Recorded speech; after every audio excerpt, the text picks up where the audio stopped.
Kịch Trung Review kính chào quý vị. Chỉ có người mẹ ngốc này của mình không biết ba là đại gia Bắc Kinh. Cô bạn thân độc ác đó chính vì biết điều này nên mới tìm mọi cách ngăn cản ba tìm thấy chúng ta. Cái gì? Ba của đứa bé lại là Lục Hà Xuyên.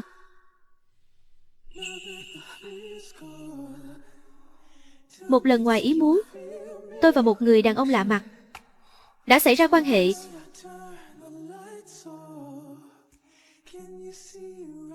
Tối qua tôi bị người ta hãm hại. Cảm ơn cô đã cứu tôi. Sau này có gì cần tôi giúp đỡ, tôi sẽ không từ chối. Tôi trời sinh dễ mang thai. Sau lần đó tôi đã mang thai, nhưng tôi không ngờ đứa bé lại là con của Lục Hà Xuyên. Con gái ngoan, mẹ nhất định sẽ bảo vệ con thật tốt. Chu Tiết Kỳ, không phải cậu là bạn thân nhất của tôi sao? Tại sao cậu lại gửi con gái tôi đi? Mễ Lệ, tôi làm vậy cũng là vì tốt cho cậu thôi. Cậu chưa kết hôn đã mang thai, lại còn có một đứa con. Đứa bé này sẽ làm vướng bận cậu đấy. Nói bậy, cô ta đã sớm biết con là con gái của ba, chỉ là không muốn chúng ta được đón về Lục gia sống tốt mà thôi. Cậu nói thật cho tôi biết, cậu có biết cha của đứa bé là ai không? Tôi. Làm sao tôi biết được cha của đứa bé là ai? Cậu đã ngủ với ai? Cậu không rõ hơn tôi sao? Xin hỏi ở đây có ai tên là Mễ Lệ không? Tốt quá rồi, là trợ lý Hàn. Ba đến rồi.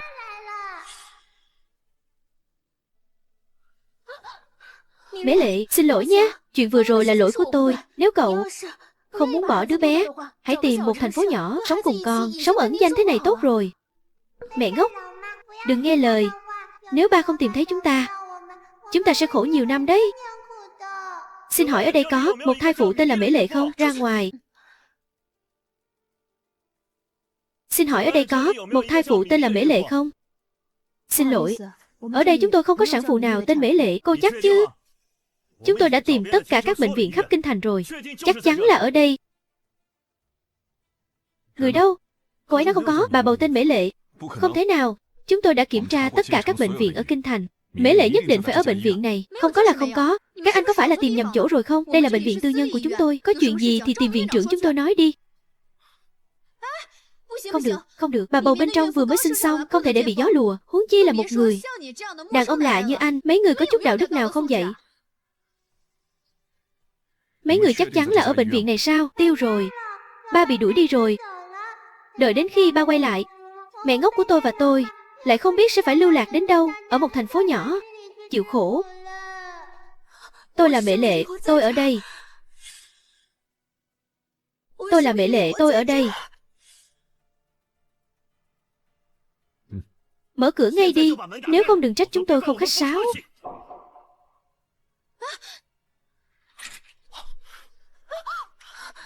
Tôi là Mễ Lệ, tôi là người các người muốn tìm. Đây là con gái của tôi. Vâng. Tôi có thể ôm con bé không? Được. Ôi, thật tuyệt vời. Kiếp này tôi vừa mới sinh ra đã được ba tìm thấy rồi. Không cần phải sống cuộc sống khổ sở thêm 5 năm nữa đâu.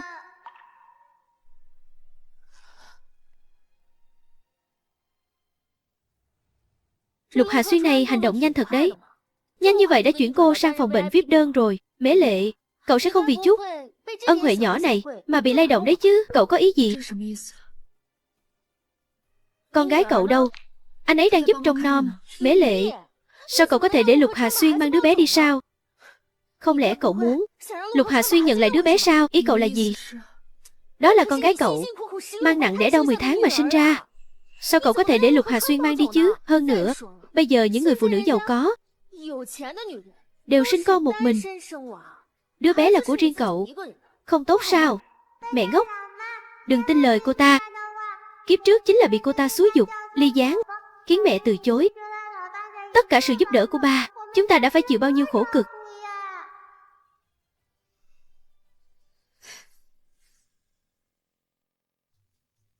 Cô đã suy nghĩ về đề nghị của tôi chưa? Tôi muốn đưa con bé về nhà họ Lục, nhưng con bé là do cô sinh ra, cô có quyền quyết định cuối cùng.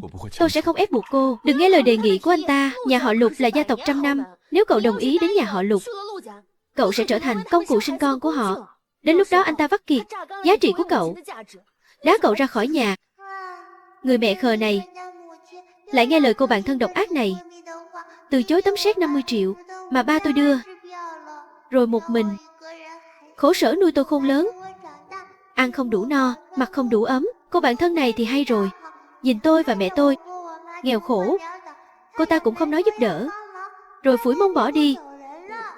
50 triệu.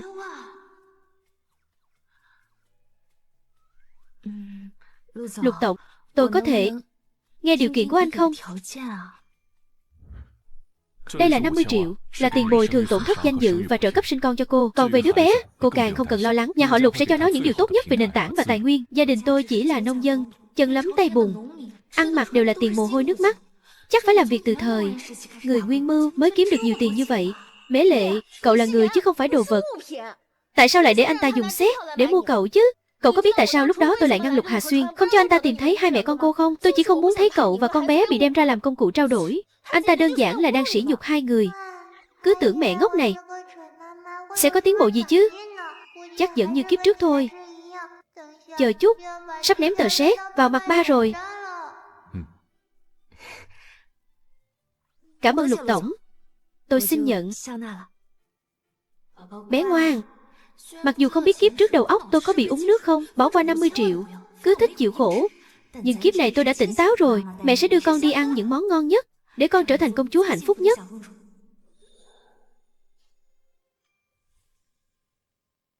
Mễ Lệ, chỉ vì 50 triệu này mà cậu bán mình cho nhà giàu sao? Cậu không thấy mình rẻ mạt sao? Con của hai người, tôi một sinh ra, anh ta ra tiền, tôi ra sức, chuyện này là đương nhiên. Hơn nữa, đi làm cho ông chủ chỉ có 3.000 tệ tiền lương nữa, anh Lục chắc chắn sẽ cho nhiều hơn, đúng không? Mễ Lệ, sao cậu có thể nghĩ như vậy chứ? Chẳng lẽ số tiền này có thể mua được lòng tự trọng của cậu sao? Đây là bạn thân của cô sao? Tôi khuyên cô sau này nên tránh xa cô ta ra. Tôi chỉ nói sự thật thôi. Tôi đều là vì Mễ Lệ tốt. Trên thế giới này chỉ có tôi sẽ không hại cô ấy. Mẹ mau nghe lời ba đi. Chu Tuyết Kỳ này không phải là người tốt lành gì đâu. Nếu mẹ tiếp tục nghe lời cô ta, sau này thật sự sẽ rất thảm đó. Họ đều không có vấn đề gì. Chẳng lẽ thật sự chỉ có tôi có thể nghe thấy tiếng lòng của bé? Bác sĩ nói cô có thể xuất viện rồi, dọn đồ đi. Về Lục gia ở cử với tôi sẽ tìm người chuyên nghiệp sắp xếp. Được, không được. Tôi là bạn thân nhất của Mễ Lệ. Việc ở cử là chuyện quan trọng hàng đầu của phụ nữ, nhất định phải do tôi chăm sóc. Người khác chăm sóc cô ấy ở cử, tôi không yên tâm. Cô chăm sóc cái quái gì? Kiếp trước mẹ tôi ở cử, do cô chăm sóc, còn phải bụng to đứng dậy, giặt giũ nấu cơm cho cô, mệt hơn cá lừa. Nếu không phải cô, mẹ tôi cũng sẽ không mắc nhiều bệnh như vậy, đều là bệnh hậu sản. Cảm ơn anh Lục. Tôi về nhà thu dọn đồ đạc ngay, cùng anh về nhà họ Lục ở cử. Mễ Lệ, sao cậu không nghe lời vậy? Lục gia là một gia tộc danh giá trăm năm, bên trong có rất nhiều mưu mô. Nếu cậu đi, chắc chắn sẽ bị ăn thịt, đến xương cũng không còn. Kiếp trước, mẹ con đã nghe lời cô ta xúi giục. Đầu tiên là cho rằng bên nhà ba đều là người xấu, khiến mẹ con luôn có tâm lý đối kháng, thường xuyên gây sự với Lục gia. Điều này dẫn đến việc người nhà ba không ai thích mẹ con. Lục gia là gia tộc danh giá, không phải kẻ giàu sổi. Chỉ cần nhìn thái độ của Lục Hà Xuyên, vừa nói muốn chịu trách nhiệm, tôi tin họ không phải người như vậy. Mễ Lệ, vậy thì cậu phải suy nghĩ cho kỹ. Một khi đã vào nhà họ Lục, sống hay chết đều không do cậu tự quyết định được, sẽ không còn chút tự do nào nữa. Nhà họ Lục gia tài sự nghiệp lớn như vậy, bắt nạt tôi thì có lợi lộc gì cho họ? Cậu đừng lo lắng nữa. Ôi trời, đúng là người mẹ ngốc nghếch của tôi. Thật không ngờ cô ta lại biết suy nghĩ. Đừng mắng nữa, đừng mắng nữa. Mẹ con sẽ không ngốc như kiếp trước nữa. Được, vậy thì tôi muốn đi cùng cậu. Tôi là bạn thân nhất của cậu mà. Nếu có ai bắt nạt cậu, tôi còn có thể giúp cậu mà, đúng không? Cô đừng đùa nữa. Rời xa cô thì sẽ không có ai hại mẹ con cả. Kiếp trước, mọi sóng gió của mẹ đều do cô mang đến. Không được, Lục Hà Xuyên đã nói sẽ tìm người chuyên nghiệp chăm sóc tôi. Cậu chắc chắn không bằng đội ngũ chuyên nghiệp của họ. Cậu đừng đi. Cô sống ở nơi như thế này sao? Những thứ rách nát này cũng không có gì đáng mang theo. Tôi sẽ đổi mới tất cả cho cô. Ông chủ thật hào phóng.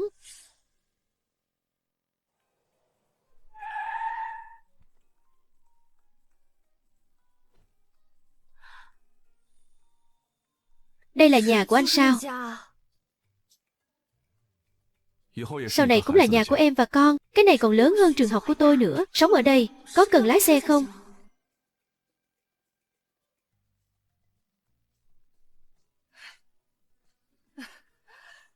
Đây là Mễ Lệ phải không?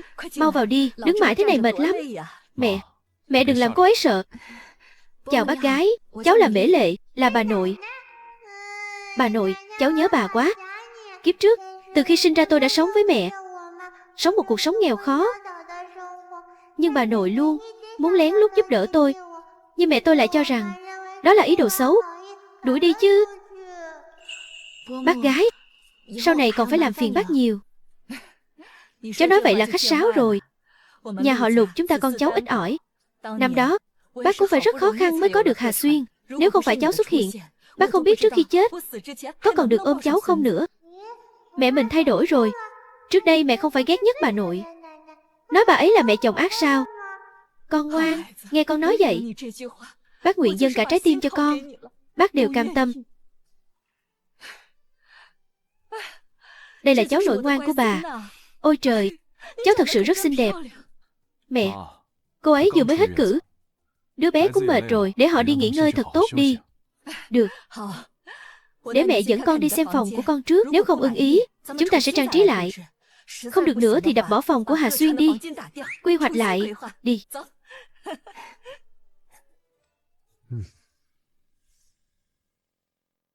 Nào, xem đi. Đây sau này là nơi con sẽ ở sao? Mẹ, con còn chút việc phải xử lý.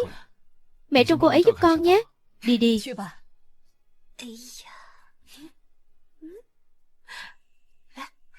Từ khi biết con sinh con của nhà họ Lục, mẹ đã bắt đầu trang trí phòng rồi. Cũng không biết con thích kiểu gì, tự ý sắp xếp rồi. Mễ Lệ à, nếu con có yêu cầu gì, nhất định phải nói cho mẹ biết. Ôi bà nội tốt của tôi. Mặc dù đôi khi quá nhiệt tình, không có ranh giới, nhưng tấm lòng thì tốt không chê vào đâu được. Mẹ tôi kiếp trước lại luôn cảm thấy bà ấy xen vào quá nhiều chuyện. Ngay cả khi bà nội có ý tốt, mẹ tôi cũng chỉ vô tình từ chối, còn phải mỉa mai bà ấy. Bác gái, bác cứ yên tâm đi. Có chuyện gì con nhất định sẽ nói cho bác.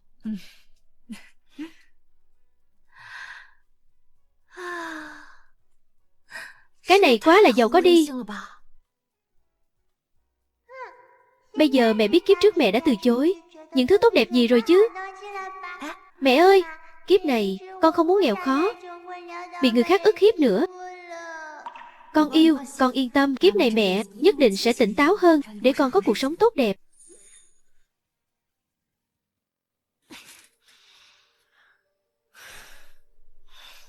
Tối qua ngủ trên chiếc giường lớn như vậy, có vẻ ngủ rất ngon nhỉ.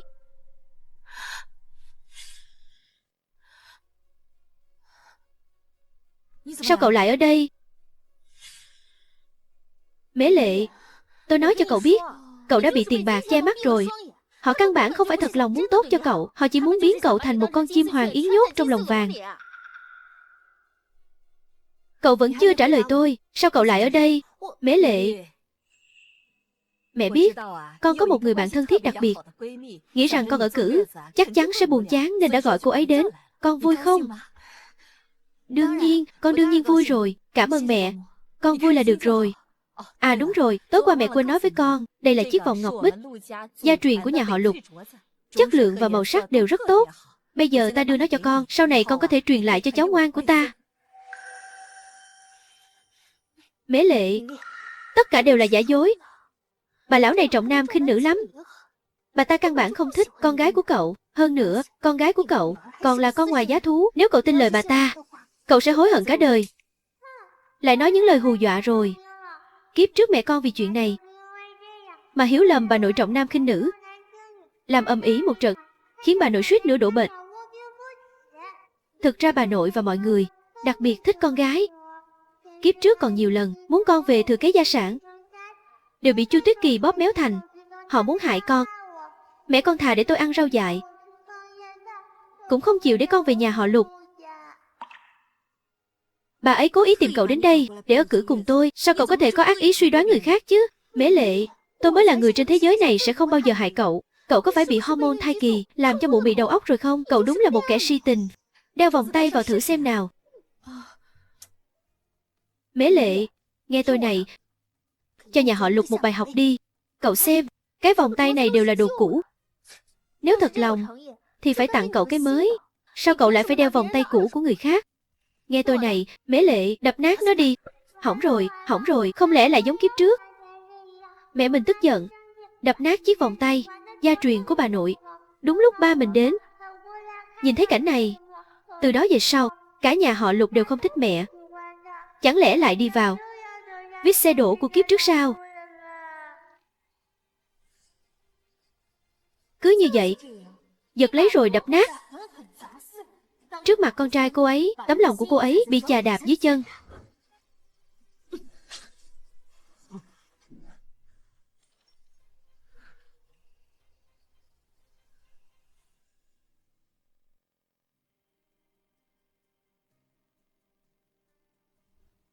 Cảm ơn bác gái. Đẹp quá, cháu thực sự rất thích. Cháu nhất định sẽ giữ gìn cẩn thận. Chiếc vòng này đẹp thật. Chỉ là cháu không hiểu lắm. Còn xuyên sáng nữa. Đứa ngốc này, trong suốt mới là tốt. Đây là bảo bối của mẹ. Bình thường cũng không dễ dàng lấy ra đeo. Nếu đã muốn tặng em thì hãy đeo cẩn thận. Sao cô ấy lại ở đây? Cô ấy là bạn thân nhất của Mễ Lệ. Mẹ nghĩ Mễ Lệ trong mấy tháng dưỡng thai này chắc chắn sẽ rất buồn chán. Cho nên mẹ đã tự ý quyết định đưa cô ấy đến đây. Bà nội tốt bụng của con ơi, lần này bà thật sự là có lòng tốt nhưng làm hỏng việc rồi. Ba sẽ nghĩ mẹ vẫn nghe lời cô bạn thân độc ác này. Thế là có hiểu lầm rồi. Thật ra con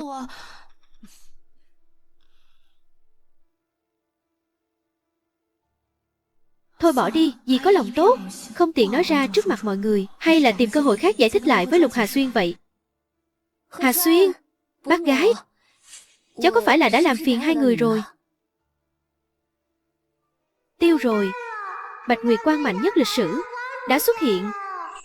Ý gì vậy? Bạch Nguyệt Quang mạnh nhất lịch sử là sao? Con yêu, con nói rõ cho mẹ nghe đi. Không làm phiền. Hôm nay cô đến đây làm gì? Đây là cô Mễ đúng không? Chúc mừng hai người nhé. Nhà họ Lục cuối cùng cũng có thêm người rồi. Đến đây, ngồi đi.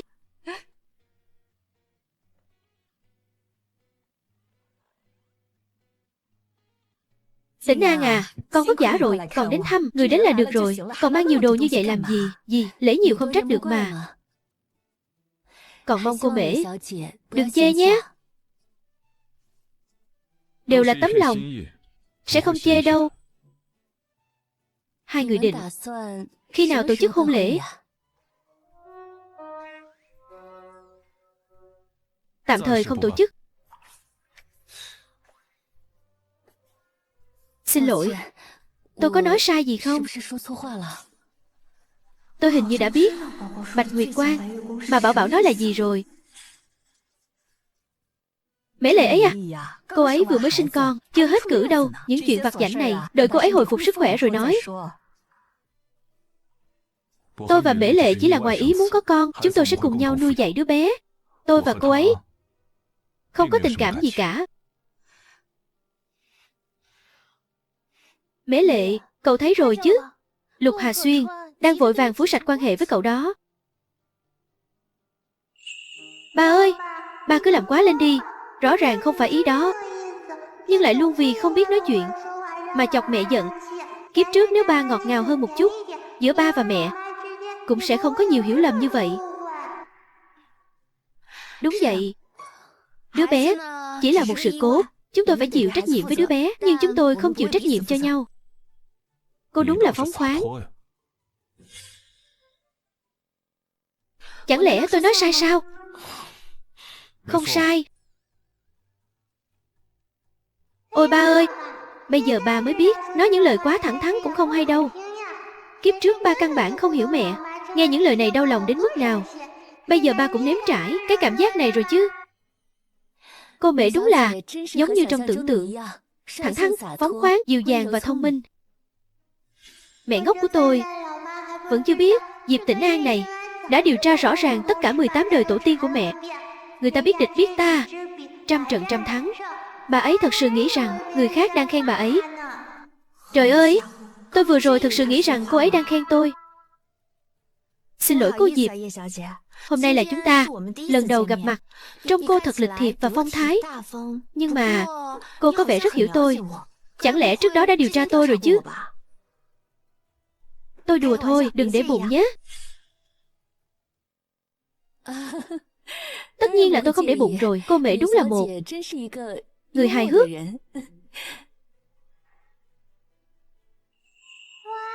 Đây là lần đầu mẹ tôi chiếm thế thượng phong trước mặt Diệp Tĩnh An. Ở kiếp trước, Diệp Tĩnh An cứ xuất hiện là mẹ tôi lại bị cô ấy đắc mũi, làm đủ trò lố bịch. Em bé thật đáng yêu. Có đặt tên chưa? Ồ, chưa ạ. Đặt tên gọi ở nhà trước đi. Mẹ ơi, con tên là Lục Tiểu Mạn. Là bánh bao đó. Ba đặt cho con đó ạ. Con rất thích cái tên này. Tên là Lục Tiểu Mạn, bánh bao. Đây gọi là thần giao cách cảm. Hai vợ chồng con đều nghĩ giống nhau. Tại sao lại đặt tên này? Có ý nghĩa gì không? Vì mặt con bé giống bánh bao, trắng trẻo mũm mĩm.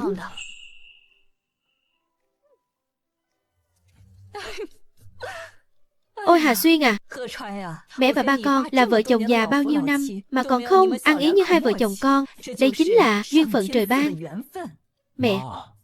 Mẹ đừng nói bậy. Con và cô ấy cùng lắm cũng chỉ là người xa lạ. Mễ Lệ, cô đừng để bụng. Hà Xuyên từ nhỏ đã như vậy rồi. Chẳng biết thương hoa tiếc ngọc gì cả. Ngoài mẹ ra, hiếm khi thấy anh ấy qua lại với người khác giới. Mẹ anh ấy vẫn luôn lo lắng anh ấy như vậy sau này sẽ không tìm được vợ.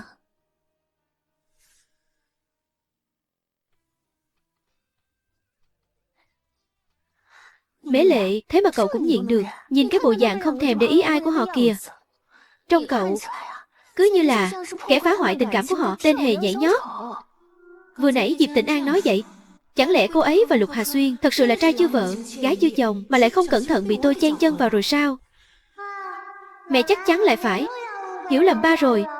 Thực ra mẹ là người phụ nữ đầu tiên của ba. Lúc nãy ba chỉ là bị bà trêu chọc nên hơi ngượng thôi, tức quá hóa giận thôi. Nhưng trong mắt mẹ thì đó là biểu hiện chê bai mẹ.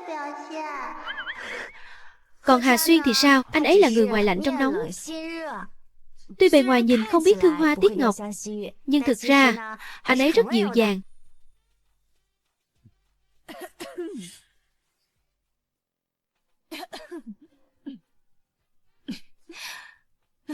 Đúng vậy.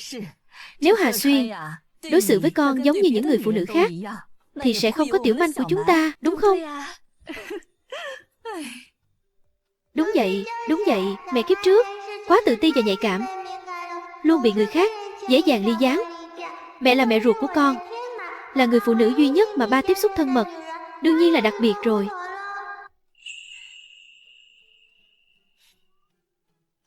Cũng muộn rồi, cháu xin phép về trước. Cô Mễ nghỉ ngơi đi nhé. Hẹn gặp lại lần sau. Hà Xuyên, đưa Tĩnh An về.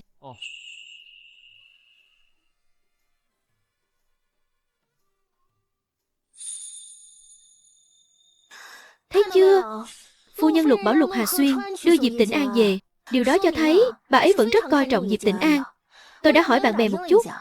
Diệp Tĩnh An và Lục Hà Xuyên đều là người thừa kế của gia tộc giàu có. Hai người họ thanh mai trúc mã, đôi trẻ ngây thơ. Nếu cậu không dùng chút thủ đoạn thì không thể nào có chỗ đứng trong nhà này được.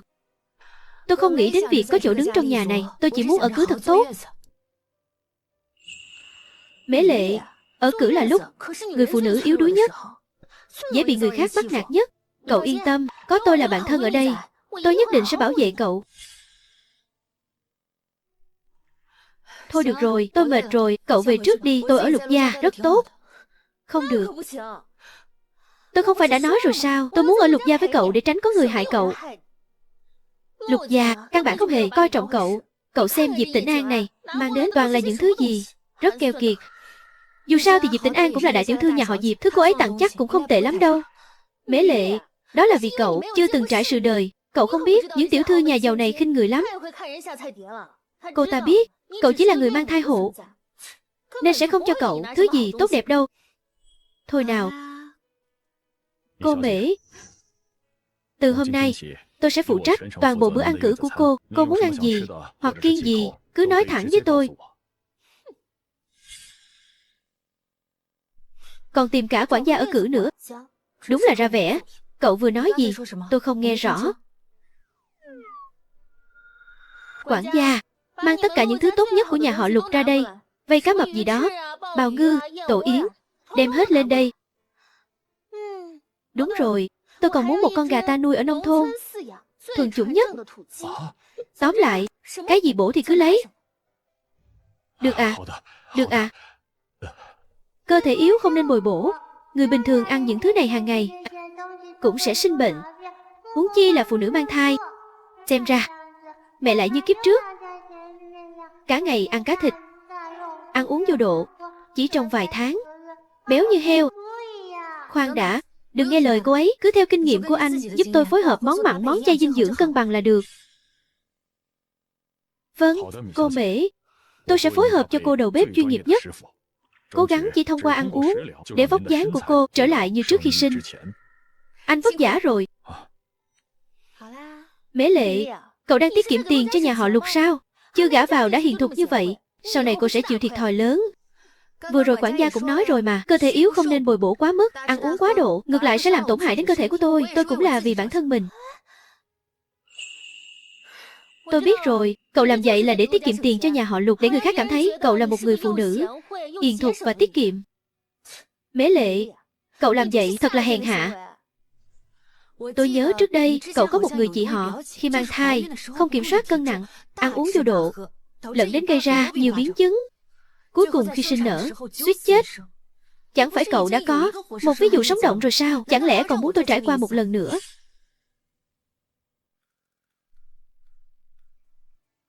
Tuyệt vời, mẹ cuối cùng cũng biết xem xét cô bạn thân độc hại này rồi. Ôi trời, chị họ tôi à, ăn uống vô độ khi mang thai. Cậu đang ở cử, cậu khác. Lúc này cậu ấy phải bồi bổ thật tốt.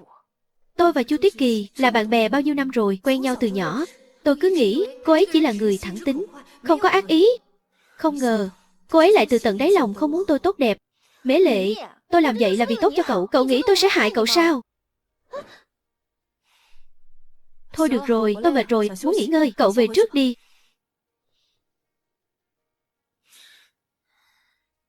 Mễ Lệ, những thứ Diệp Tĩnh An gửi đến, cậu sợ không sạch sẽ? Hay là tôi mang đi hết giúp cậu nhé? Cậu mang đi đi. Được.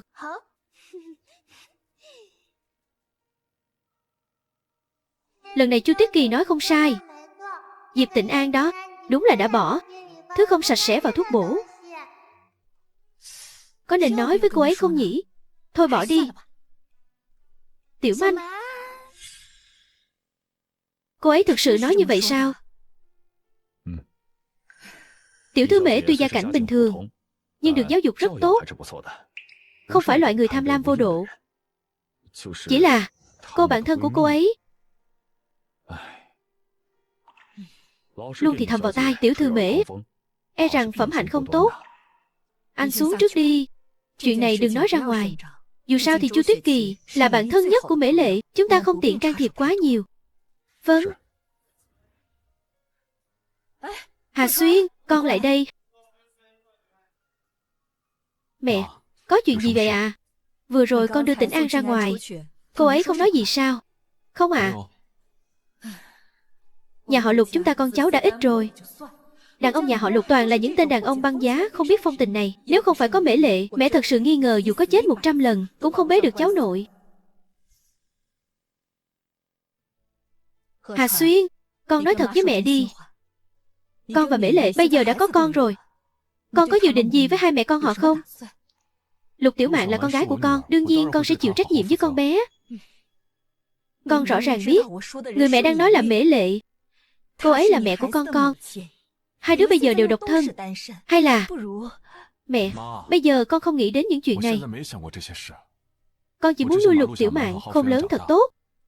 Còn về Mễ Lệ, cô bạn thân Chu Tuyết Kỳ của cô ấy tâm địa bất chính. Con lo rằng họ là cùng một loại người, cho nên tạm thời con chưa nghĩ gì cả. Không phải như anh nghĩ đâu. Họ không giống nhau. Vừa nãy, quản gia còn nói với mẹ. Anh ta nói vậy thật à? Cho nên, mẹ cảm thấy Mễ Lệ và Chu Tuyết Kỳ không cùng một chuột. Còn bé Mễ Lệ này, tuy có chút ngốc nghếch, nhưng bản tính không xấu. Mẹ hy vọng hai đứa con sẽ hòa thuận với nhau. Vâng, con biết rồi ạ.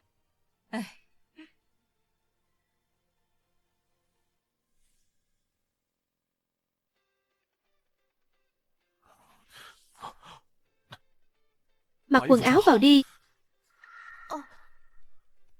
Cái đó của anh vào, mà không gọi một tiếng nào. Xin lỗi, lần sau tôi sẽ chú ý.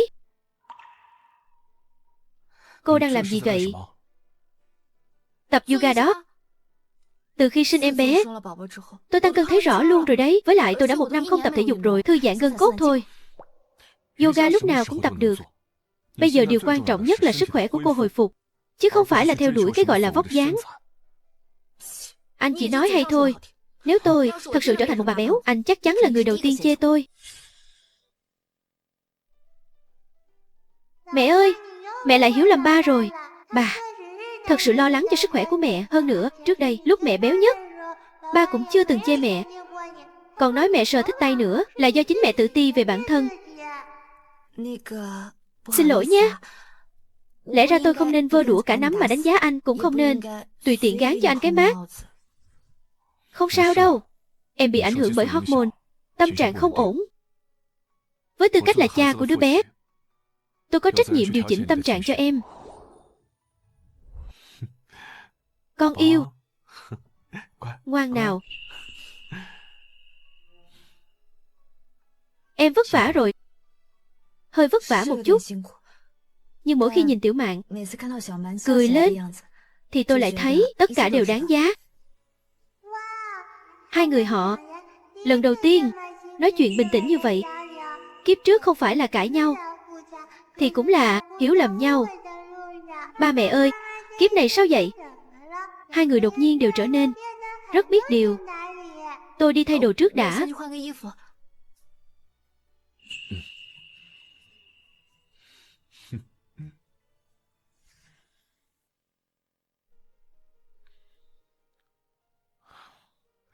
Này, sao không thấy bạn của cô đâu? Anh nói, Chu Tuyết Kỳ à, tôi bảo cô ấy về trước rồi. Khoảng thời gian này, tôi không muốn gặp cô ấy. Cô ấy không phải là bạn thân nhất của cô sao? Chính vì cô ấy là bạn thân nhất của tôi. Trước đây tôi đã nói với cô ấy tin tưởng tuyệt đối. Nhưng gần đây, những chuyện xảy ra với Tiểu Mạn khiến tôi bắt đầu không chắc chắn nữa. Lúc tôi mang thai Tiểu Mạn, trốn các người suốt 10 tháng, cho đến lúc sinh mới bị các người tìm thấy. Tôi còn tưởng các người sẽ vô lý, cướp Tiểu Mạn đi. Nhưng không ngờ mọi người lại thấu tình đạt lý đến vậy. Hai người coi chúng tôi là gia đình gì? Xã hội đen à? Trước đây tôi chưa từng tiếp xúc với những gia tộc như các anh. Những đoạn phim tôi xem trên TV, mọi người, thực sự phần lớn đều không phải người tốt. Vậy cô nghĩ tôi cũng không phải người tốt sao? Vậy cô nghĩ tôi cũng không phải người tốt sao?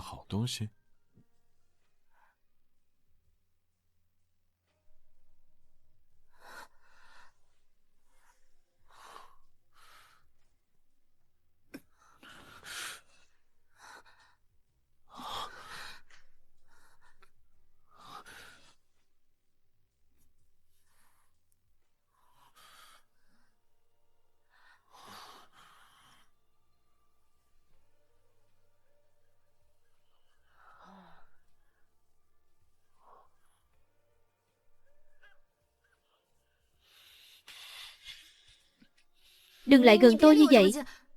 Tại sao không thể lại gần một chút chứ? Mẹ cố lên nhé. Cố gắng sớm ngày cưa đổ ba. Như vậy gia đình ba người chúng ta có thể sống hạnh phúc bên nhau rồi. Lục Hà Xuyên, thật ra anh vẫn chưa xin lỗi anh về chuyện hôm đó. Chuyện gì cơ? Chuyện đêm đó.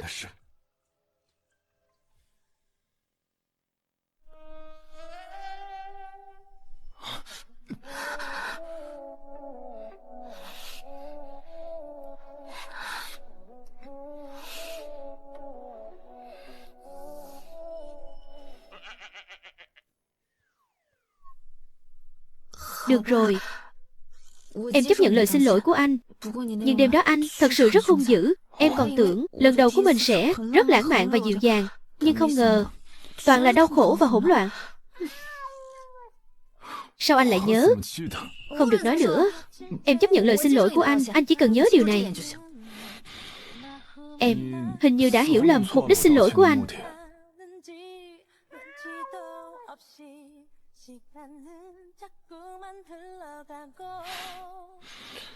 Xin lỗi nhé, đã kéo em vào đêm đó, lại không chăm sóc tốt cho em, để em một mình mang bụng bầu ở bên ngoài vất vả 10 tháng.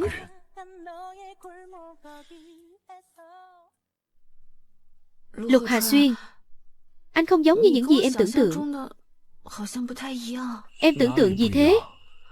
Người trong tưởng tượng của em, từ trong xương tủy là một người rất lạnh lùng, tính cách tệ bạc và kiêu ngạo, coi thường người khác.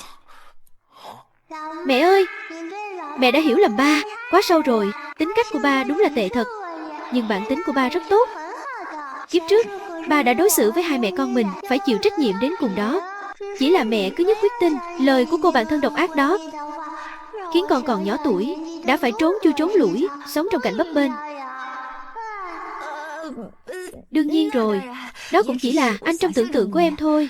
Thực ra thì anh rất có trách nhiệm. Đối với em và Tiểu Mạn, anh cũng rất tốt qua hành động. Chỉ là đêm đó anh thực sự quá hung ác. Tưởng không phải người tốt. Anh cũng chưa từng nghĩ mình lại như vậy. Con làm chứng, ba có ý chí rất mạnh mẽ, khắc kỷ phục lễ. Đêm đó thực sự là lần mất kiểm soát duy nhất. Anh chưa từng có cảm giác như vậy. Thêm vào đó ác cảm với bạn thân của em. Anh tưởng em là loại người chỉ nghĩ đến người phụ nữ đào mỏ.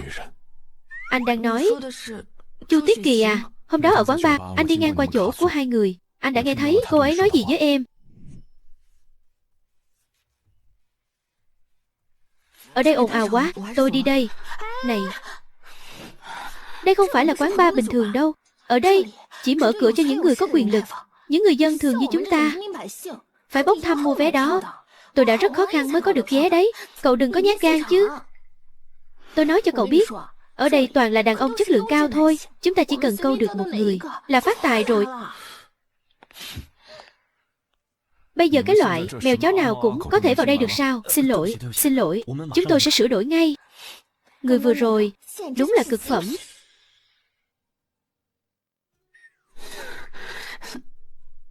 Thì ra là vậy. Anh nghe hết rồi à? Chuyện sau đó anh đều biết rồi.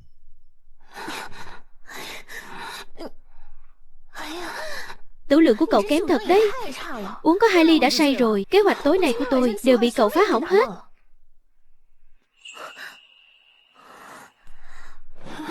Cậu cứ tự giải rượu đi nhé. Lát nữa tôi sẽ đến tìm cậu. Có một đại gia đã có gia đình, để ý Mễ Lệ. Nhưng Mễ Lệ luôn từ chối lời theo đuổi của ông ta. Đại gia nói chỉ cần Mễ Lệ ngoan ngoãn chấp nhận, hắn đưa tôi 100 triệu. Đến lúc đó tôi sẽ dùng số tiền đó bồi thường cho Mễ Lệ. Đúng rồi. Bây giờ tôi sẽ gọi điện cho đại ca.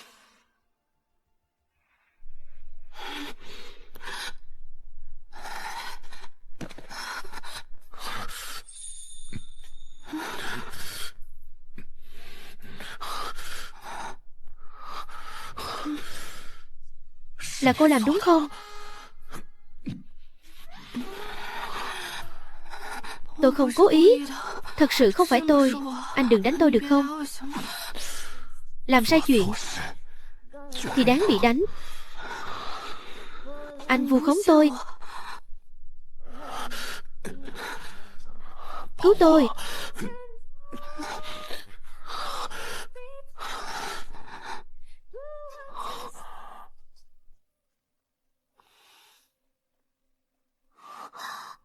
Mễ Lệ đâu rồi?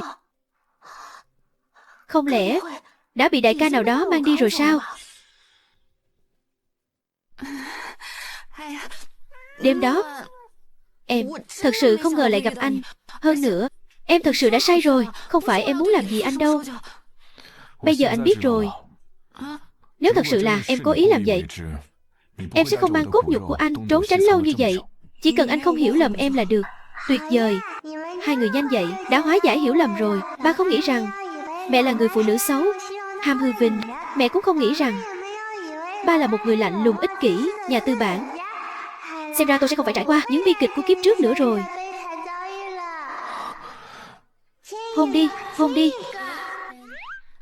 Tiểu Mạn không được nói bậy.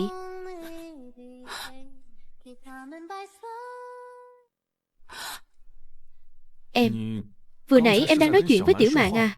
Không không, anh nghe nhầm rồi. Em coi anh là người điếc hay là ngốc nghếch chứ? Mẹ vừa nghe được suy nghĩ trong lòng con à? Hay là tôi nói thẳng với Lục Hà Xuyên là tôi nghe được suy nghĩ của Tiểu Mạn. Nhưng anh ấy có tin không? Liệu anh ấy có coi tôi là quái vật không? Không, chắc chắn là anh nghe nhầm rồi. Tiểu Mạn mới đầy tháng thôi mà. Nếu là trước đây, mắt còn chưa mở nữa là thật sự là anh nghe nhầm rồi.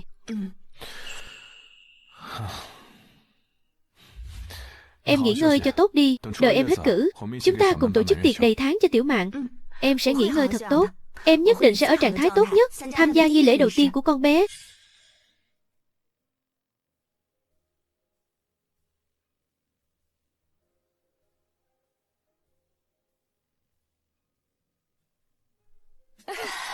Ôi trời, Tĩnh An à, lần nào con đến cũng mang nhiều đồ như vậy, thật là khách sáo quá. Vào ngồi đi. Bác gái, thời gian trôi nhanh thật đấy. Nhanh như vậy, đã đến tiệc đầy tháng rồi. Mễ Lệ đâu rồi? Sao cô ấy không xuống vậy? Chờ một lát sẽ xuống thôi. Đây là lần đầu tiên Mễ Lệ công khai tham gia hoạt động của nhà họ Lục. Không có gì bất ngờ, sau khi ăn những món bổ dưỡng đó, bây giờ chắc cơ thể sưng phù, mặt sưng tấy và mọc đầy mụn nhọt rồi.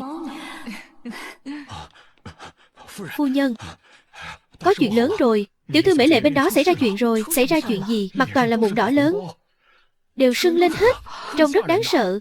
Cái này, một lát nữa là tiệc đầy tháng rồi, tuyệt đối không thể để người khác nhìn thấy. Tĩnh An, cháu nghỉ ngơi một lát đi, bác lên xem tình hình thế nào, bác sẽ quay lại ngay. Bác đi nhanh đi, đừng để lỡ tiệc đầy tháng.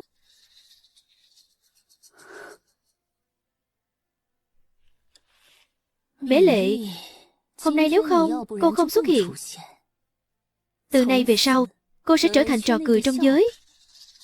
Từ nay về sau mọi người sẽ nghĩ rằng cô là một người không có địa vị, chỉ là cái máy đẻ. Nếu không thì sẽ xuất hiện với vẻ ngoài xấu xí, làm mất mặt Hà Xuyên. Dù cô chọn thế nào, cũng nằm trong tầm kiểm soát của tôi.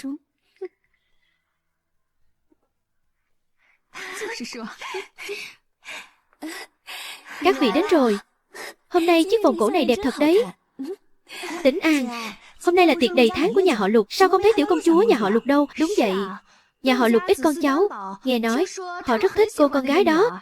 Cô Mễ Lệ đó cũng coi như cá chép hóa rồng rồi. Cô Mễ Lệ hình như sức khỏe có vấn đề. Có lẽ là lúc ở cướp ăn uống không chú ý, không tiện lắm xuất hiện trước mọi người. Nhưng đừng lo nhé, Hà Xuyên họ lát nữa sẽ qua. Mọi người cứ bình tĩnh chờ. Ban đầu tôi nghĩ Lục Hà Xuyên sẽ vì đứa bé mà cưới người phụ nữ đó. Bây giờ xem ra chẳng qua chỉ là một người phụ nữ thôn quê, không thể ra mắt được. Nhà họ Lục tuyệt đối sẽ không chấp nhận người phụ nữ như vậy.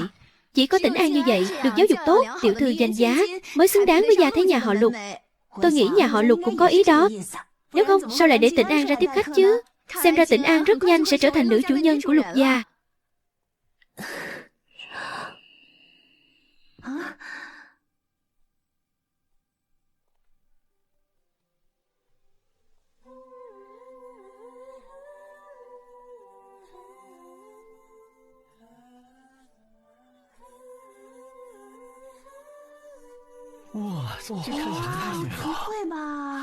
Nữ chủ nhân gì chứ? Mấy người đang nói gì vậy? Nói chuyện vui vẻ thế.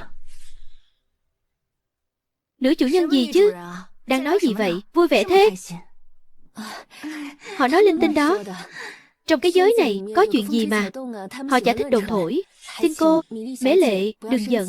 Cô ấy vậy mà không hề bị ảnh hưởng, thậm chí còn đẹp hơn trước khi sinh con. Không thể nào, chẳng lẽ cô ấy không ăn những món bổ dưỡng đó? Vậy vừa rồi dì Lục vội vã rời đi là đi gặp ai? Họ đang lan truyền cái gì vậy? Chỉ là mấy cái tin đồn vô căn cứ thôi. Không cần để ý đâu. Cô Mễ Lệ sẽ không bận tâm đâu đúng không? Thật ra tôi cũng khá tò mò. Mấy người đang nói chuyện gì mà vui vẻ thế? Rốt cuộc là tin đồn gì mà khiến cô Diệp cười tươi đến vậy?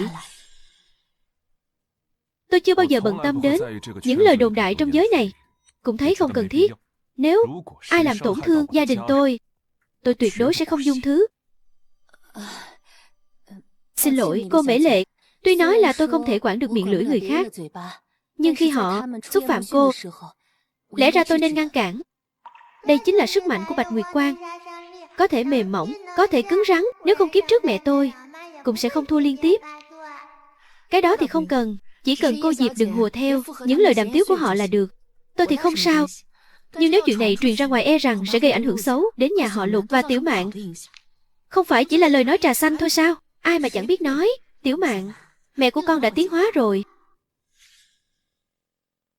Cái gì mà em không sao? Em là mẹ của Tiểu Mạn, danh dự của em cũng quan trọng. Mễ Lệ là mẹ ruột của đứa bé. Vậy thì cô ấy là một thành viên của Lục gia. Cho dù sau này tôi và cô ấy có phát triển quan hệ như thế nào, cũng không muốn nghe bất cứ ai phỉ báng cô ấy. Nếu không là đối đầu với Lục gia. Ba ngầu quá. Ý của Lục Hà Xuyên là muốn thừa nhận Mễ Lệ này sao? Nhìn xem sắc mặt của Diệp Tịnh An kìa, trông tệ quá. Có lẽ tôi đang tự huyễn hoặc mình. Vậy thì chúc mừng cô Mễ Lệ. Chúc mừng cô trở thành một thành viên của gia đình Lục. Lục Hà Xuyên này hình như thật sự đáng tin cậy hơn so với tưởng tượng. Trong kiếp này, hai người họ thật sự đã nói chuyện rồi. Sao bác vẫn chưa xuống? Không có chuyện gì đâu nhỉ? Hay là chúng ta lên xem sao? Đi cùng nhau. Vậy mà lại để cô ta thoát chết. Đã đánh giá thấp cô ta rồi.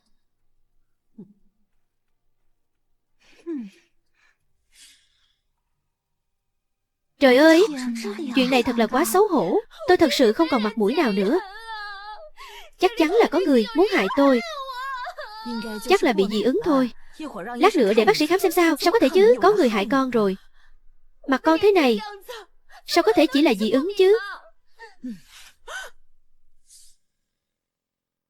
Mặt tôi thế này, sao có thể chỉ là dị ứng chứ? Ba thật chu đáo, còn biết sợ dọa con mà che. Mễ Lệ, cậu xem việc tốt cậu làm đó liên quan gì đến tôi chứ? Trách tôi làm gì? Nếu không phải vì uống thực phẩm chức năng từ chỗ cậu, mặt tôi sao có thể thành ra thế này? Thảo nào Mễ Lệ không sao. Hóa ra là Chu Tiết Kỳ này đỡ tai họa cho cô ấy. Những thứ bổ dưỡng đó đều do cô Diệp mang đến. Chẳng lẽ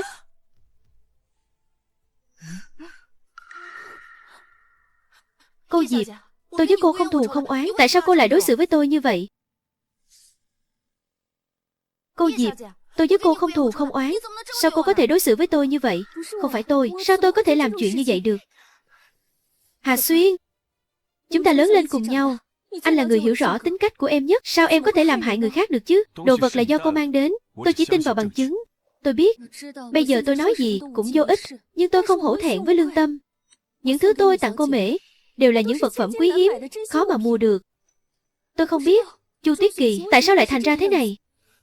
Có lẽ là cô ấy đã ăn nhầm thứ gì đó ở nơi khác, rồi đổ lỗi cho tôi. Họ là bạn thân, là những người bạn tốt nhất. Nếu họ hợp sức đổ tiếng xấu cho tôi, thì tôi cũng chỉ có thể chịu đựng. Đúng là Bạch Nguyệt Quang mạnh nhất có khác. Đầu óc đúng là nhanh nhạy. Vừa nãy còn đang ở thế bất lợi, một phát đã đổ hết tiếng xấu lại. Hỏng rồi, chẳng lẽ Diệp Tĩnh An lại sắp đạt được mục đích rồi sao? Kiếp trước mẹ tôi đã trúng kế của cô ta. Vừa mới hết cử, đã trở nên vừa béo vừa xấu. Trong tiệc đầy tháng của tôi, đã gây ra một trò cười lớn. Không ngờ Diệp Tĩnh An này còn đổ lỗi ngược lại, khiến người nhà họ Lục nghĩ rằng mẹ tôi đã nghe lời bạn thân xấu xa, tự mình ăn uống vô độ, mới dẫn đến tình trạng này.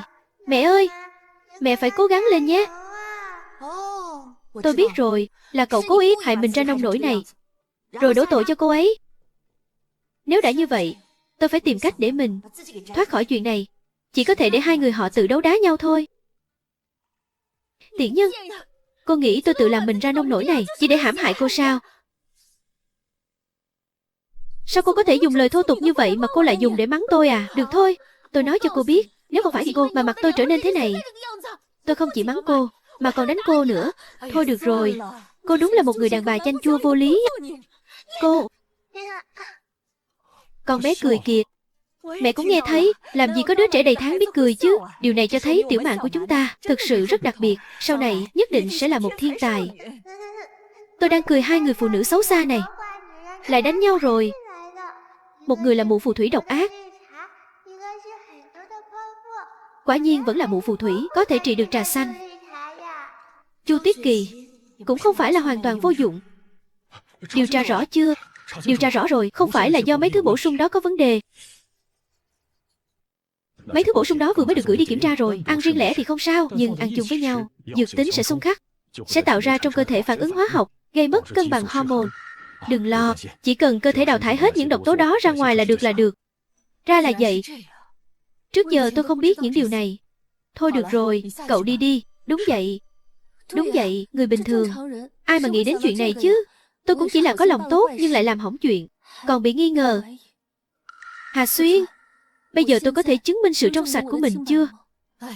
Thôi được rồi, tất cả chỉ là hiểu lầm. Chỉ cần Mễ Lệ không sao là được. Sau này chú ý một chút. Mễ Lệ không sao, tôi có chuyện rồi đây. Ôi trời, quản gia vừa nói rồi mà. Những độc tố này sau một thời gian sẽ được thải ra ngoài thôi. Hơn nữa, cô Diệp nói rồi, cô ấy vô tội. Cậu đừng có cố chấp như vậy. Mễ Lệ, tình cảm đâu phải để cậu tự chuốc khổ vào mình. Sao bây giờ cậu lại trở nên như thế này? Cậu không nên đứng ra bên vực tôi sao? Là do cậu tự mình cứ nhất quyết lấy đi thuốc bổ. Liên quan gì đến tôi? Sao lại trách tôi? Thôi đi. Tôi tìm cô đến đây là muốn Mễ Lệ yên tâm ở cử. Vì cô đã nhận được nhiều lợi ích như vậy, lần này đừng tính toán chi ly nữa. Tôi sẽ đưa một khoản tiền để bồi thường. Sau này cô không cần đến nữa. Cháu không có ý đó. Chuyện này cháu sẽ không chấp nhặt nữa. Nhưng cháu là bạn thân nhất của Mễ Lệ, cháu chắc chắn phải ở bên cạnh cô ấy. Hôm nay là tiệc đầy tháng, cháu gái tôi. Các cô muốn cãi nhau thì cãi sau đi. Cãi nhau làm tôi đau đầu quá. Mễ Lệ, tôi không biết những loại thuốc bổ này kỵ nhau. Tôi sẵn sàng làm mọi thứ để bù đắp cho cô và bạn cô. Cô có thể tha thứ cho tôi không? Diệp Tĩnh An này đúng là có thể co có thể duỗi, nên mới có thể trong chuyện tình cảm của ba mẹ làm loạn lên như vậy. Không sao đâu. Bác gái, hay là chúng ta đi dạo trong vườn đi. Hoa ông nội gửi tới đã nở rồi. Ông ấy còn đặc biệt dặn dò con qua xem đó. Cụm hoa đó đúng là đẹp thật. Về nói với ông nội con, ông ấy có lòng rồi. Đi thôi, xem đi. Bạch Nguyệt Quang mạnh nhất này thủ đoạn rất cao siêu. Không chỉ biết lợi dụng ưu thế của bản thân, mà còn thường xuyên lôi quan hệ hai nhà ra để lấy lòng người khác. Kiếp trước mẹ con bị cô ta hành hạ thê thảm lắm. Yên tâm đi con gái yêu, mẹ con đã tiến hóa rồi. Lần này sẽ không để cô ta dắt mũi nữa.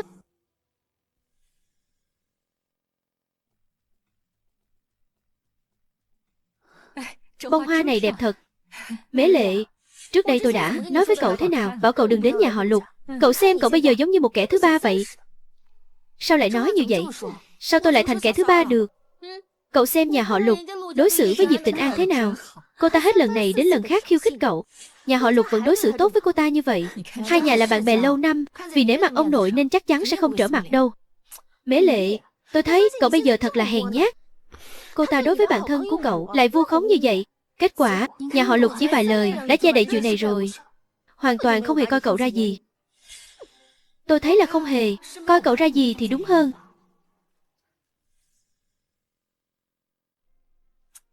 Tôi đã tìm hiểu từ lâu rồi. Cô Diệp Tĩnh An ấy là con dâu mà nhà họ Lục đã chọn. Hai nhà môn đang hộ đối. Còn cậu cùng lắm thì chỉ là cái máy đẻ thôi. Đến khi Lục Tiểu Mạn lớn lên không cần cậu nữa, nhà họ Lục sẽ đá cậu ra ngoài thôi. Cậu đừng nghĩ người ta xấu xa như vậy. Nếu nhà họ Lục thực sự như lời cậu nói thì bây giờ họ đã đuổi tôi đi. Sao còn giới thiệu tôi trước mặt mọi người? Mẹ ơi, cuối cùng mẹ cũng nhận ra rồi. Mễ Lệ, tôi thấy cậu sao cứ lì vậy hả? Người ta Diệp Tĩnh An và Lục Hạt Xuyên là thanh mai trúc mã từ bé. Hai người họ đã chuẩn bị kết hôn rồi. Nếu là cậu tôi sẽ không chen vào giữa hai người họ đâu. sống một mình tự tại, chẳng phải tốt hơn sao? Để tránh lúc đó bị đuổi khỏi nhà họ Lục trở thành trò cười. Đừng mà mẹ, Bạch Nguyệt Quang đúng là khó đối phó. Nhưng ở nhà họ Lục, chỉ cần mẹ không gây chuyện, vinh hoa phú quý sẽ không thiếu cho mẹ đâu. Đó là cậu đang suy diễn ác ý. Nếu hai người họ thật sự đến mức chuẩn bị kết hôn. Mễ Lệ, tôi thấy cậu bây giờ là cứng đầu quá nhỉ? Chẳng lẽ cậu vì tiền bị người phụ nữ này chà đạp sao? Mà cô ấy có giẫm đạp tôi đâu. Thái độ của cô ấy với tôi khá thân thiện. Dù sau lưng không biết đã dở bao nhiêu thủ đoạn, nhưng ít nhất bề ngoài cô ấy rất tôn trọng tôi. Cậu nghe tớ. Lát nữa khi họ đi đến bờ ao, cậu giả vờ trượt chân đá cô ta xuống đi, dạy cho cô ta một bài học. Tuyệt đối đừng nghe lời cô ấy. Con bạn thân độc địa này vừa ngốc vừa xấu, toàn đưa ra những ý tưởng tồi. Cái cô Diệp Tịnh An kia đang chờ mẹ ra tay với cô ta trước mặt nhà họ Lục, giả vờ đáng thương đó. Tôi không muốn làm vậy. Người ta đối với tôi thái độ rất tốt, sao tôi phải dạy dỗ cô ta? Này, coi như là giúp tôi báo thù được không? Người ta đã nói rồi, độc tố trên khuôn mặt cậu đào thải ra ngoài là được, chắc chắn sẽ không xấu hơn bây giờ đâu.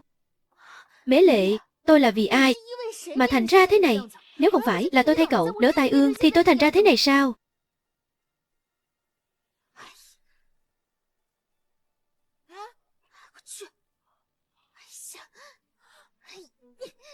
Cẩn thận.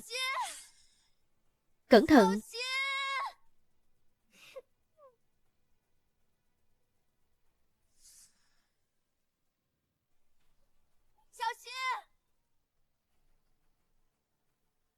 Đây là cơ hội tự mình mang đến.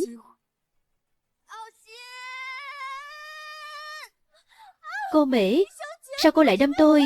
Tới rồi, màn vu khống kinh điển nhất sắp sửa diễn ra. Chiều này kiếp trước, cô nàng trà xanh này không biết đã dùng bao nhiêu lần. Mẹ tôi lần nào bị cô ta hãm hại cũng không giải thích, cứ cho là người ngay thì không sợ bẩn ấy, cuối cùng lại hại chúng tôi, có kết cục bi thảm. Gì mà ngay thì không sợ bẩn, nói trắng ra là không có miệng. Mặc kệ người khác hiểu lầm.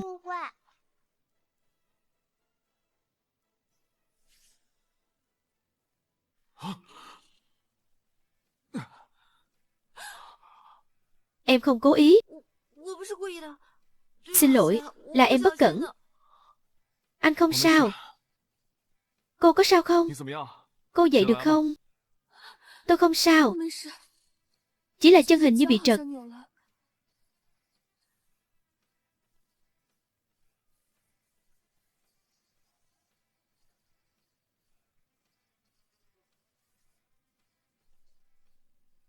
Cô Diệp, tôi nhớ là lúc nãy hình như tôi không đẩy cô mà. Sao cô lại tự nhảy xuống vậy, còn nói là tôi đẩy cô nữa?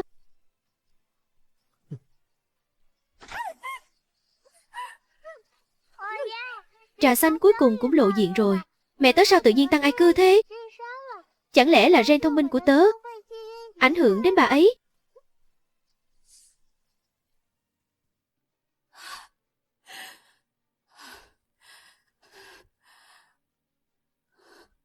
Hà Xuyên, anh không tin em đến vậy sao? Tôi đâu có bị mù. Cô ấy có chạm vào cô đâu, cô đã nhảy xuống rồi. Về chuyện quà cáp, vốn dĩ tôi đã muốn nói chuyện nghiêm túc với cháu. Nhưng vì nể mặt hai nhà và sợ cháu khó xử. Nhưng tớ không ngờ chuyện đó vẫn chưa kết thúc hẳn. Cháu lại giở trò gì rồi? Tĩnh An, cháu ngày trước đâu có như vậy. Cháu bây giờ, sao cháu lại thành ra thế này?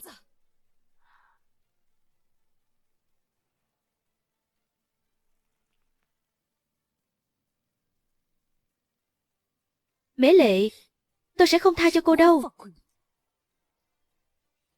Sao nào? Cô có muốn trả thù không? Cô sẽ phản bội cô ấy. Cô không phải là bạn thân nhất của Mễ Lệ sao? Tôi là bạn thân nhất của cô ấy.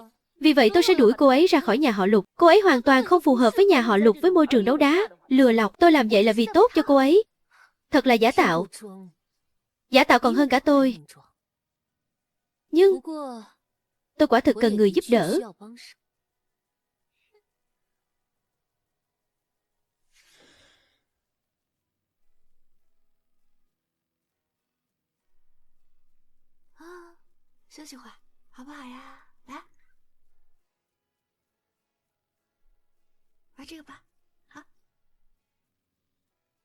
Xin lỗi về chuyện hôm nay.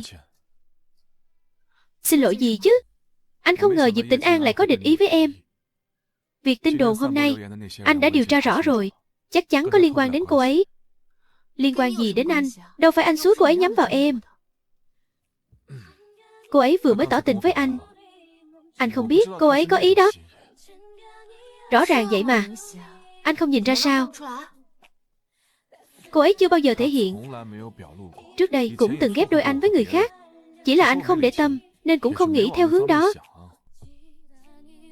Có gì đâu mà phải xin lỗi. Dù sao thì cô ấy cũng không thực sự làm em tổn thương. Nhưng mà cô ấy đúng là vì lý do của anh mà nhắm vào em.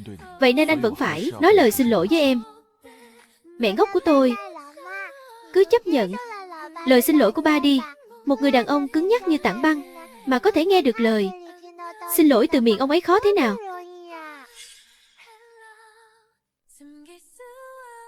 Được rồi, em tha thứ cho anh. Ủa sao không ai nói gì vậy? Em đi thay đồ đây. Anh ra ngoài trước đi. Ý anh là sao? Em thay đồ thì anh không nhìn. Không nhìn gì chứ? Chẳng phải anh nên ra ngoài sao? Anh còn có chuyện muốn nói với em. Ra ngoài rồi vào lại phiền lắm. Vậy anh cứ nói đi. Nói xong em thay sau. Sau này nếu bị bắt nạt, cứ nói với anh. Hoặc là tự mình trực tiếp bắt nạt lại cũng được. Anh sẽ giúp em chống đỡ.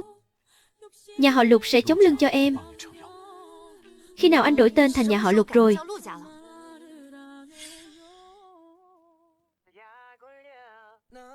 Trước đây sao anh không nhận ra em lại lanh lợi thế? Trước đây anh đâu có hiểu em. Giờ hiểu thì còn kịp không? Chúng ta đều là người trẻ. Có gì mà đến kịp hay không chứ?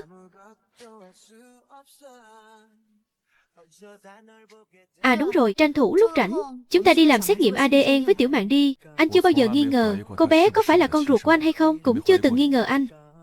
Nếu nghi ngờ em thì anh đã không đưa hai người về nhà họ Lục. Em không phải vậy. Anh nghe em nói trước.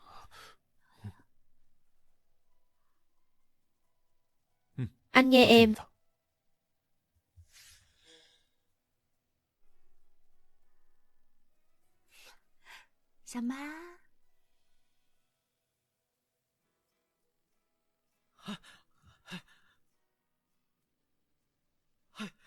Mễ Lệ, cuối cùng anh cũng tìm được em rồi. Anh Tư Bác. Sao anh lại ở đây? Mễ Lệ, em có biết anh đã tìm em bao lâu rồi không? Anh nghĩ thông suốt rồi. Anh chấp nhận em và đứa trẻ này. Em không hiểu lắm. Ý anh là sao? Mễ Lệ, chúng ta tâm đầu ý hợp, đáng lẽ đã phải ở bên nhau từ lâu rồi. Không nên để đứa trẻ này cản trở. Đúng vậy Mễ Lệ. Từ nhỏ cậu đã thích anh Tư Bác rồi. Tôi đã tìm anh ấy đến cho cậu rồi. Cậu có vui không? Cô Diệp sẽ không ở nơi như thế này. Hẹn gặp tôi. Diệp Tĩnh An. Đây là lần cuối cùng cô làm trò mèo trước mặt tôi. Hà Xuyên, em muốn anh nhìn rõ bộ mặt thật của người đàn bà đó. Tôi thầm thích anh ta. Khi nào tôi thầm thích anh ta vậy? Mễ Lệ, tôi là bạn thân nhất của cậu mà. Cậu đang nghĩ gì vậy? Cậu biết rõ mà. Cậu thích Dư Tư Bác. Từ nhỏ đã rất thích anh ấy. Cậu không thể vì bây giờ sắp gả vào hào môn mà không thừa nhận tình cảm này. Tôi đúng là có nói vậy. Nhưng đó là chuyện hồi tiểu học chơi trò đóng vai thôi. Mễ Lệ, anh biết em đang lo lắng điều gì. Em yên tâm. Anh sẽ đối tốt với em và con. Cho em một tương lai tốt đẹp. Anh Tư Bác, anh đừng nghe cô ấy nói bừa. Không có chuyện đó đâu. Cô ấy đùa thôi. Kia không phải là Dư Tư Bác sao? Trời ơi, sao anh ta lại xuất hiện sớm vậy? Kiếp trước là vì anh ta mẹ tôi mới quyết định bỏ nhà đi. Mễ Lệ, khoan đã, đừng cãi nhau. Kiếp trước, mẹ tôi bị bạn thân độc ác xúi giục, nên nghĩ rằng Dư Tư Bác này có thể dẫn cô ấy thoát khỏi cái hang ổ tội ác của nhà họ Lục, liền giả vờ ngoại tình với Dư Tư Bác. Thực ra Dư Tư Bác, con bạn thân độc địa kia là một phe. Cũng chính vì chuyện này mà hai mẹ con tôi số phận trở nên vô cùng bi thảm. Cô ấy đang làm gì vậy? Đang nói chuyện với ai vậy? Tôi không biết nữa. Mễ Lệ, những năm qua em luôn hiện hữu trong giấc mơ của anh. Thật ghê tởm. Hà Xuyên, anh có thấy không? Cô Mễ Lệ này căn bản không phải là một người đoan trang. Lần này cô ta đến đây chỉ là để gặp tình nhân, mà còn muốn cùng tình nhân bỏ trốn nữa kìa. Thật kinh tởm, thật kinh tởm. Dám nói nhảm, dám nói nhảm. Cho ngươi chừa, cho ngươi chừa. Sao có thể như vậy được? Thật kinh tởm, thật kinh tởm. Sao có thể như vậy được? Đây là thứ cô muốn tôi xem. Diệp Tĩnh An, cô sẽ phải trả giá cho những ngày gây chia rẽ này.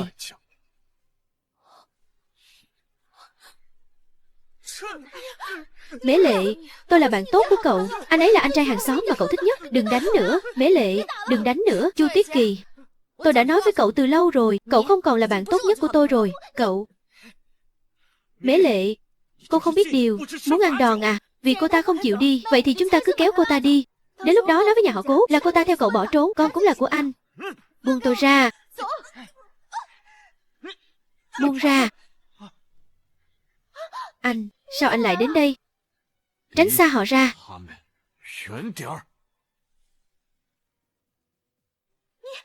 Sao anh lại đến đây? Muốn sống thì cút đi.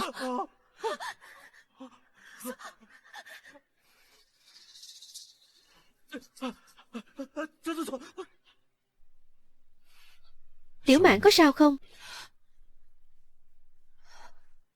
Không sao, may mà anh đến kịp. Suýt nữa thì lại đi lại con đường cũ của kiếp trước rồi. Nhưng mà sao anh lại đến đây? Chắc chắn có bàn tay của Diệp Tĩnh An trong chuyện này. Dám làm hại người nhà tôi sẽ không tha cho cô ta. Ba thật sự tức giận rồi. Xem ra phải xử lý cái con trà xanh đó thật nặng. Thủ đoạn của ba kiếp trước đáng sợ lắm. Không biết có làm mẹ sợ không?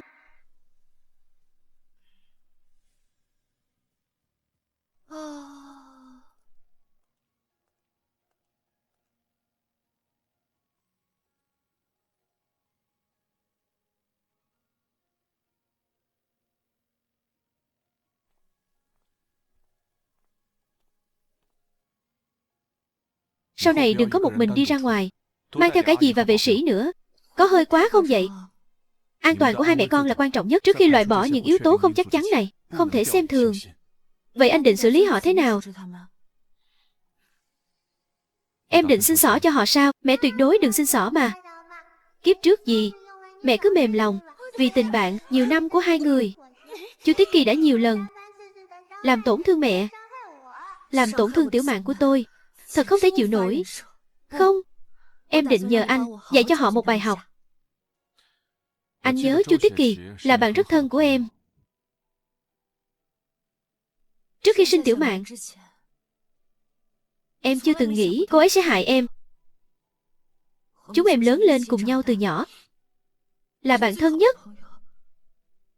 Mặc dù cô ấy đôi khi nói lời khó nghe, nhưng em luôn nghĩ thuốc đắng giả tật. Không ngờ, kể từ khi nghe được tâm sự của con gái, những chuyện đã xảy ra, từng chuyện một, tôi chỉ mãi đối phó mà quên sắp xếp tình cảm của mình. Hóa ra mất đi một tình bạn không khác gì mất đi tình yêu là bao.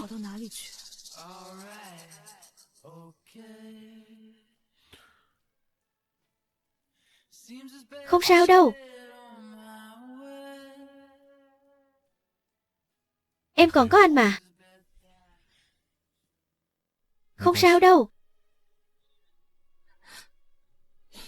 Em còn anh mà.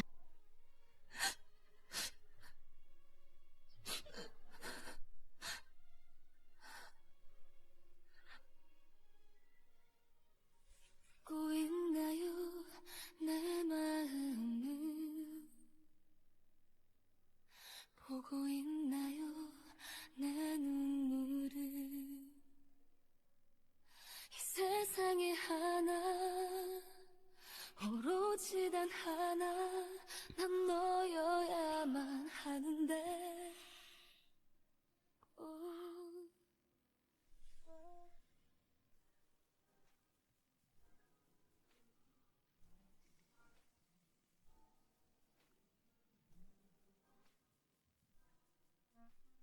Có ai ở đây không? Trời ơi là trời, bảo bối này không muốn nghe. Hai người nói xấu nhau nữa. Ôi trời, sao tay tôi không nghe lời thế này? Thật muốn bịt tai lại. Không được. Trước hết đưa Tiểu Mạn ra ngoài. Không sao, đừng lo cho con bé còn nhỏ. Là cha mẹ, chúng ta ở cùng con bé 1-2 tiếng là đủ rồi. 2-3 tiếng cũng được.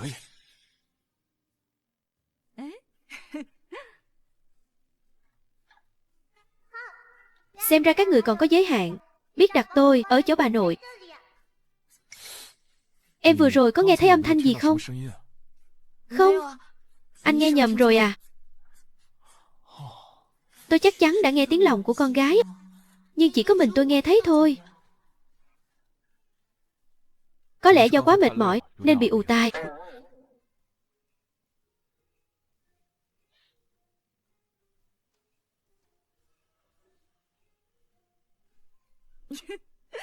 Xem ra thì tôi phải tổ chức đám cưới cho hai đứa rồi.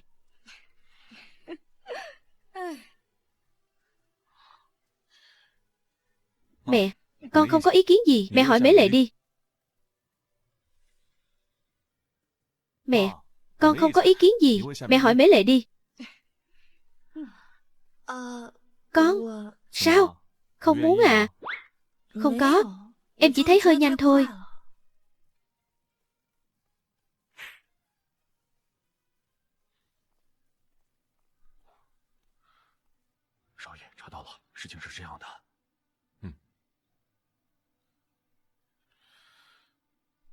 Anh có chuyện muốn nói với em. Chuyện gì vậy? 1 năm trước, chúng ta gặp nhau. Trong ly rượu em uống bị bỏ thuốc. Chu Tiết Kỳ vốn định để người khác lợi dụng để trục lợi. Ai về người đó là anh. Nhưng hôm đó anh cũng bị dính bẫy.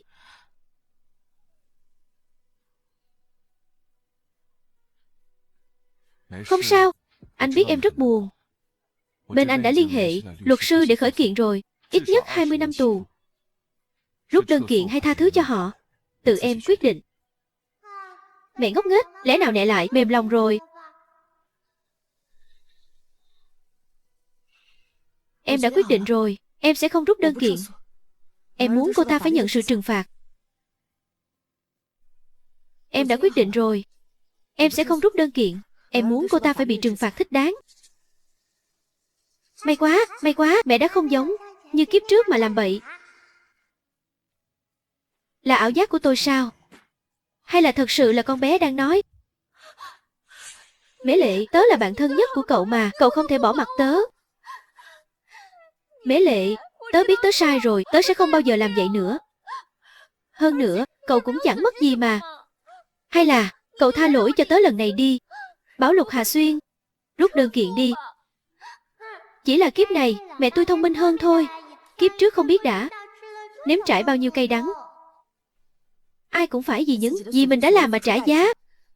Khi cậu ngang ngược, bắt nạt tôi, đã nên nghĩ sẽ có ngày hôm nay. Ai đã đưa cô ta vào? Là tôi.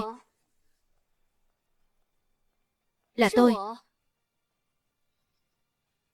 Tôi đến đây có việc rất quan trọng muốn nói.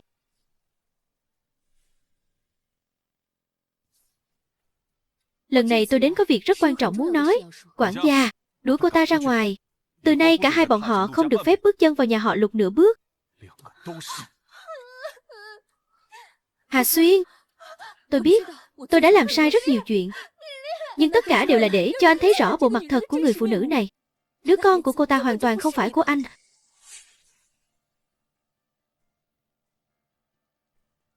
Tôi giấu anh làm xét nghiệm ADN. Kết quả kiểm tra đã có, cho thấy anh và Lục Tiểu Mạn hoàn toàn không phải quan hệ cha con. Hỏng rồi, sao cốt truyện kiếp này lại diễn ra sớm thế này? Lẽ ra phải đợi ba mẹ nảy sinh tình cảm với nhau rồi mới có cửa ải lớn này chứ. Tôi không nghe nhầm chứ? Tôi có thể nghe thấy suy nghĩ của con gái. Hà Xuyên, chuyện lớn như vậy tôi tuyệt đối sẽ không lừa anh đâu. Kết quả giám định cha con ở ngay đây, nhìn xem. Diệp Tĩnh An, xem ra tôi cho cô sự trừng phạt vẫn chưa đủ nhỉ? Hà Xuyên, tôi thích anh bao nhiêu năm trời. Vậy mà anh lại vì một người phụ nữ mưu mẹo leo lên giường mà trực tiếp đánh sập cốt lõi kinh doanh nhà tôi, khiến tôi trở thành tội nhân của gia tộc. Diệp Tĩnh An, trước đây tôi nghĩ cô chỉ là ghen tuông giữa những người trẻ. Nhưng chuyện này, cô quá đáng lắm rồi. Cô đúng là hư hỏng. Bác gái, con đã cố làm hài lòng người bao nhiêu năm nay. Vậy mà người vì một người đàn bà này leo lên từ đáy xã hội.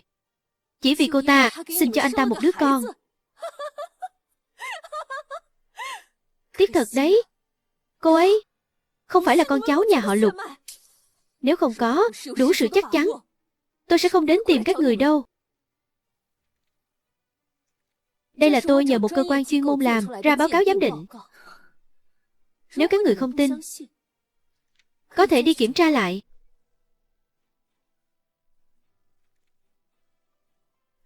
Tôi và Lục Hà Xuyên đã làm xét nghiệm ADN.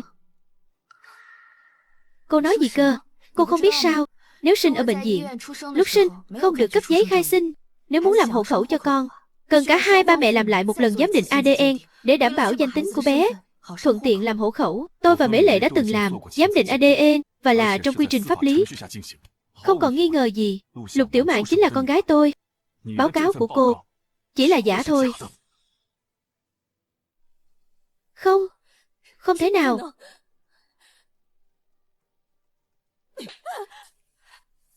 Cút ra ngoài. Bác, cút khỏi nhà chúng tôi. Trước đây tôi đã nể mặt cô, vì cô không biết điều, nên duyên phận hai nhà coi như chấm dứt tại đây. Cô nên biết, đây không phải là điều cô có thể gánh chịu.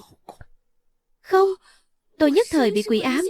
Hà Xuyên, chúng ta lớn lên cùng nhau từ nhỏ. Nếu không vì quá yêu anh, em sẽ không làm nhiều chuyện sai trái đến vậy. Huống chi, cái báo cáo giám định cha mẹ đó, em đã theo dõi sát sao toàn bộ quá trình. Nếu em biết có sai sót như vậy, sao em dám nói lối như vậy? Hà Xuyên, là vì cô đã đổi mẫu. Khi nào vậy? Khi cô lấy máu và lấy mẫu xét nghiệm của Tiểu Mạ, tôi đã phát hiện ra rồi.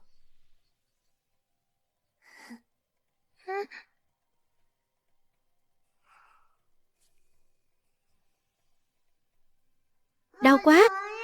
Dì thật là xấu. Dì định lấy máu của con để đi xét nghiệm ADN đúng không?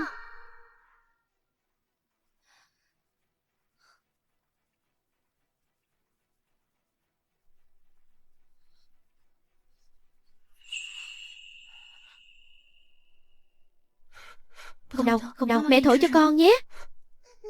Mẹ ơi, mẹ phải báo thù cho con. Cái người phụ nữ xấu đó chắc chắn đã lấy đi xét nghiệm ADN rồi. Kiếp trước cô ta biết con là con gái ruột của ba, nên đã làm giả kết quả, mà là tìm cách để bà nội đi giám định, rồi tráo đổi bản báo cáo. Kiếp này chắc chắn cô ta muốn lặp lại chiêu cũ. Đã muốn vậy thì cứ đưa đồ giả, khiến cô ta không kìm được mà rút dây động rừng.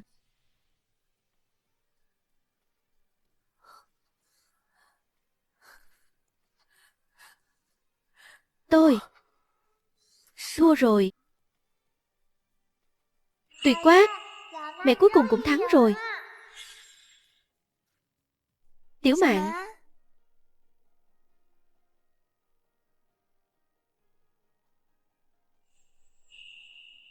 em cứ yên tâm, họ đã nhận sự trừng phạt tương xứng.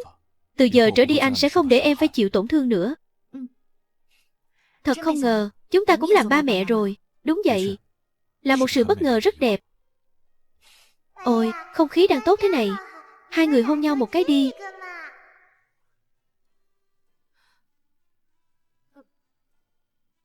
Tiểu Mạn, con vẫn còn là em bé mà, sao lại nói những lời này? Ba rõ ràng là rất thích hôn mẹ. Kiếp trước dù có hay cãi nhau, nhưng cứ cãi nhau là lại tìm đến hôn. Lúc thân thiết thì hôn, lúc không tốt thì càng hôn đến rách cả môi mẹ. Anh ra ngoài trước đi, em đi tắm cho Tiểu Mạn. Ôi mẹ ngại rồi kìa. Kiếp này vẫn dễ ngại thế nhỉ? Thật ra ba vừa đi là mẹ cứ lặng lẽ hồi tưởng. Anh không nghe thấy đấy chứ? Anh vừa mới nghe thấy rồi đấy. Con bé nói em hay hồi tưởng lại. Con bé còn nói anh luôn muốn hôn em. Ôi chao, không ổn rồi. Ba mẹ ơi, hai người có nghe thấy con nói không? Chắc chắn chỉ có những người thân thiết nhất với con mới nghe thấy tiếng lòng của con. Ba mẹ ơi, hai người tuyệt đối đừng hiểu lầm nhau nữa. Kiếp này con mong hai người luôn được tốt. Sau này dù có xảy ra chuyện gì, em sẽ không suy nghĩ lung tung đâu, sẽ tin tưởng anh hết lòng hết dạ.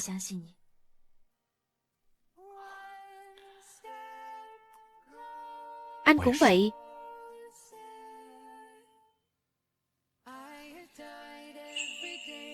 Tiểu thư Mễ Lệ, em đồng ý lấy anh nhé.